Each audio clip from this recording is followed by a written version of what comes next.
আজকের ভ্লগটা শুরু হচ্ছে সুন্দর একটি সকাল দিয়ে। ঘুম থেকে উঠে দেখি যে বাইরে অনেক সুন্দর স্নো পড়তেছে। অল্প অল্প মানে স্নো পড়া স্টার্ট হয়ে গেছে। সো এই তো সুন্দর ভিউ এনজয় করতে করতে রেডি হয়ে আজকে বের হয়ে যাব। আজকে হচ্ছে আমরা যাচ্ছি শ্রীনগর, ব্যাক করতেছি গুলমার্গ থেকে। ওইখানে হচ্ছে আমরা একটা বোট হাউসে আজকে স্টে করব। আমরা এখানে রেডি হয়ে সকাল সকাল বের হয়ে গিয়েছি। আর আমাদের কিছু শল অ্যান্ড কিছু ড্রেস কেনা ছিল। কাশ্মীর যেহেতু গিয়েছি কিছু না কিছু কিনবই। আর আমরা আমরা হচ্ছে এই দোকানটায় থেমেছিলাম আর কি। এটা দোকানও না, এটা দোকান প্লাস ফ্যাক্টরি অলসো। এখানে কি সুন্দর করে লোকরা বসে বসে হ্যান্ডমেড মানে শল বানাচ্ছে, যেগুলো হ্যান্ডমেড। হাত দিয়ে কি সুন্দর করে কাজ করতেছে দেখেন। অনেক সুন্দর তাই না? অনেক সুন্দরভাবে অনেক নিখুঁত ভাবে এখানে আর কি শল বানানো হচ্ছে। তারপর হচ্ছে ঘুরে ঘুরে দোকানটা অনেক বড় ছিল, লাইক অনেক বড়। এখানে সব পাওয়া যায়, শল থেকে শুরু করে কাশ্মীরি ড্রেস, তারপরে এভরিথিং সব পাওয়া যায়। ছেলেদের মানে ছেলেদের জিনিস, মেয়েদের জিনিস, তারপরে হ্যান্ডমেড জিনিস, অনেক কিছু পাওয়া যায়। তো তারপরে এখানে কিছু শল দেখতেছিলাম নিজের জন্য, ফ্যামিলির জন্য। আর শলগুলা এত সুন্দর, মানে এক একটা দেখা যাচ্ছে আর এক একটা এত সুন্দর। ও মাই গড, অনেক অনেক সুন্দর শল ছিল। অরিজিনাল কাশ্মীরি শলগুলোর প্রাইসও অনেক, যেগুলো হ্যান্ডমেড থাকে মানে একদম পুরোটাই হ্যান্ডমেড করা থাকে, সেগুলোর প্রাইস অনেক। একটা 2 থেকে 2.5 লাখ টাকা পর্যন্ত শল আছে। একটা শল দেখেছিলাম, ওটার প্রাইস ছিল 2.5 লাখ টাকা। তারপর নিজের জন্য, ফ্যামিলির জন্য কিছু শল নিয়ে অ্যান্ড নিজের জন্য কিছু কাশ্মীরি ড্রেস নিয়ে চলে যাচ্ছে। এখন হচ্ছে আমরা শ্রীনগর বোটের দিকে, মানে ডাল লেকে। আজকে হচ্ছে যেহেতু আমরা বোট হাউসে থাকবো, সো আমরা এখন যাচ্ছি হচ্ছে ডাল লেকের দিকে। অলমোস্ট 4 to 5 hours লাগলো। তারপর শ্রীনগরে হচ্ছে আমরা এই রেস্টুরেন্টটায় দুপুরে লাঞ্চ করার জন্য থেমেছিলাম। কাশ্মীরে বলে যে ট্যুরিস্টদের এই মানে রেস্টুরেন্টটা ট্রাই করা দরকার। এখানে হচ্ছে মুঘলদের ট্রেডিশনাল খাওয়া পাওয়া যায়। সো এই তো এখানে ইন্টেরিয়রটা অনেক নাইস ছিল। তারপর আমরা একটা প্ল্যাটার অর্ডার করেছিলাম, যে প্ল্যাটারে মুঘলদের রাজকীয় কিছু খাওয়া ছিল।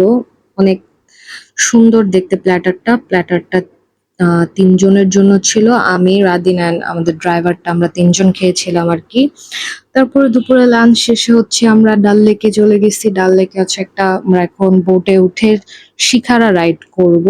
বিকাল টাইম ছিল, সো আমরা অলমোস্ট 1.5-2 ঘন্টা শিকারা রাইডটা করেছিলাম আর কি।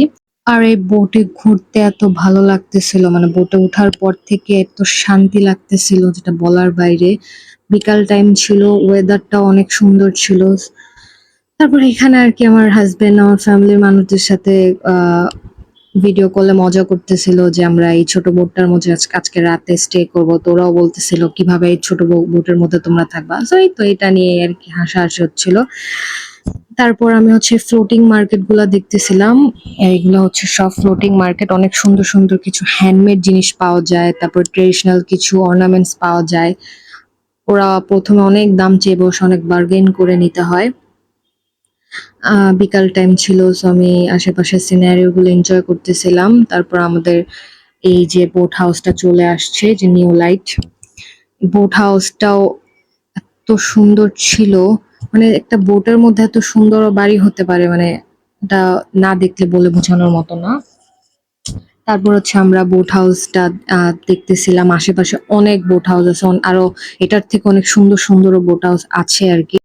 বোট হাউসটার বাইরে যেমন সুন্দর ছিল, ভিতরেও অনেক সুন্দর ছিল। ইন্টেরিয়রটা অনেক নাইস ছিল। সামনের এই স্পেসটা হচ্ছে হল রুম টাইপের আর কি। অনেক সুন্দর কিউট কিছু সোফা টোফা, ডাইনিং টেবিল সব ছিল। আর ভেতরে হচ্ছে সব রুমগুলা, ভিতরে হচ্ছে প্রবাবলি 3-4টা রুম ছিল আই গেস। হ্যাঁ, 4টাই ছিল। তারপর আমাদের রুমে আমরা ঢুকে গেছি, তখন হচ্ছে কারেন্ট ছিল না, তাই এরকম একটু অন্ধকার লাগতেছে, কারণ সব লাইট জ্বলতেছিল না। আমি হচ্ছে আমার রুমটা দেখাচ্ছিলাম। বোট হাউসের ভিতরে এত সুন্দর রুম, মানে খুবই নাইস ডেকোরেটেড, খুব সুন্দর ছিল। আর বোট হাউসের একটা মেইন আকর্ষণ ছিল হচ্ছে এটার বাথরুমটা। বাথরুমের ভিতরে হচ্ছে একটা বাথটাব ছিল, মানে ছোট্ট একটা ঘরেও এত মানে সুন্দর একটা বাথরুম ছিল। আর ওইটার কোনো ক্লিপ নেওয়া হয়নি বাথরুমটার। তারপরেই তো এখানে হচ্ছে আমরা রাতে আমাদের ডিনার করতে দিছে। বোট হাউসের যে ইয়াটা ছিল, লোকটা ছিল, সে অনেক ভালো ছিল। সে আমাদের ডেকে আমাদের সুন্দর করে এরকম একটা ডিনার পরিবেশন করেছিল আর কি। তারপর রাতে ডিনার করে আমরা ঘুমাই গেছি। তারপরের দিন সকালে উঠে এরকম একটা সুন্দর ব্রেকফাস্ট করে হচ্ছে আজকে হচ্ছে আমার বার্থডে আর আমি আমার বার্থডে সেলিব্রেট করব। আমার হাসব্যান্ড হচ্ছে কোত্থেকে জানি কেকটা নিয়ে আসছে। সো এই তো এখন আমি আমার বার্থডে সেলিব্রেট করব and this is my best birthday ever. আমি কোনোদিনই আমার এই বার্থডেটা ভুলবো না। অনেক, অনেক এনজয় করেছিলাম ওইদিন। তারপর এখন হচ্ছে আমরা বোট হাউসে আবার অল্প কিছুক্ষণ আমরা শিখারা রাইড করে হচ্ছে আমরা এখন আজকে চলে যাব হচ্ছে পেহেলগামে। আর আমাদের ট্রিপের লাস্ট ২ দিন হচ্ছে আমরা পেহেলগামে থাকবো। আর এখন আমরা পেহেলগামে যেতে, যেতে হচ্ছে আমাদের কিছু কেসার অ্যান্ড ড্রাই ফ্রুটস কেনার ছিল। সো আমাদের ড্রাইভারটা এখানে নিয়ে আসছে। আমরা হচ্ছে এখান থেকে কিছু কেশর অ্যান্ড ড্রাই ফ্রুটস নিবো as Kashmir is famous for কেশর। সো আমি কিছু কেশর নিয়েছি অ্যান্ড হচ্ছে কিছু বাসার সবার জন্য কিছু ড্রাই ফ্রুটস নিয়েছিলাম আরকি বাদাম-টাদাম হাবিজাবি। কাশ্মীর কেশরের পাশাপাশি আপেলের জন্য অনেক ফেমাস। এখানে অনেক, অনেক, অনেক আপেল গার্ডেন আছে। এগুলা সব হচ্ছে অ্যাপেলের গাছ। অনেক হাজার, হাজার অ্যাপেলের গাছ আছে এখানে।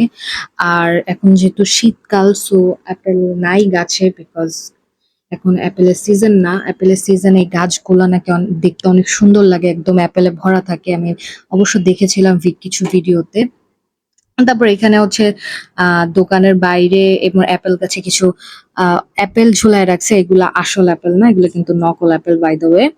তারপর হচ্ছে এই অ্যাপেলের ভ্যালিতে এসে হচ্ছে আমরা ফ্রেশ অ্যাপেল জুস ট্রাই করেছি। ওদের অ্যাপেল গুলাও না আলাদা এক ধরনের টেস্ট। এখন হচ্ছে আমরা on the way to our Pahalgam resort. Finally আমরা রিসর্টে চলে আসছি। আর রিসর্টটাও হচ্ছে অনেক বড় ছিল। এই রিসর্টের ভিতরে হচ্ছে অনেক ছোট, ছোট কিছু কটেজ ছিল অনেকগুলা। তো আমরা এই কটেজে থাকবো। কটেজের হচ্ছে নিচতলায় হচ্ছে আমরা স্টে করব। আর কটেজটা পুরোটা ঘুরে, ঘুরে দেখতেছিলাম। সামনে কি সুন্দর সিনারিও দেখেন আপনারা। যে এত সুন্দর সিনারিও পাহাড়-টাহাড়, পাহাড়ের একদম উপরে হচ্ছে সবগুলা হচ্ছে বরফে ঢাকা। আর কাশ্মীরে তো দিন, দিন যত যাচ্ছে তত শীত বাড়তেছে। ভিতরের রুমে এসে আমার রুমটা পুরা দেখতেছিলাম। আর রুমের আমার জানালা দিয়ে এত সুন্দর একটা ভিউ দেখা যাচ্ছে যেটা বলার বাইরে। কত সুন্দর দেখেন সব পাহাড়-টাহাড় সব সুন্দর দেখা যাচ্ছে। ঘুম থেকে উঠে এত একটা সুন্দর দৃশ্য দেখতে পাবো। যাই হোক, তারপর হচ্ছে আমরা বিকালবেলা ২ জামাই বউ মিলে একটু বের হয়েছিলাম আশেপাশের সাইট সিইং করতে। আশেপাশে আরকি একা, একা বের হয়ে দেখতেছিলাম আশেপাশে কি আছে। আর এই সবগুলা শীতে হচ্ছে নদীগুলা সব শুকায়ে গেছে। নদীর পানি সামারে এগুলা সব ভরা থাকে তখন আরো সুন্দর লাগে দেখতে। তারপর রিসোর্টে এসে রাতে ডিনার করে ডিনারটা বুফে ডিনার ছিল। ডিনার করে আজকে আমাদের ভ্লগটা এ পর্যন্তই।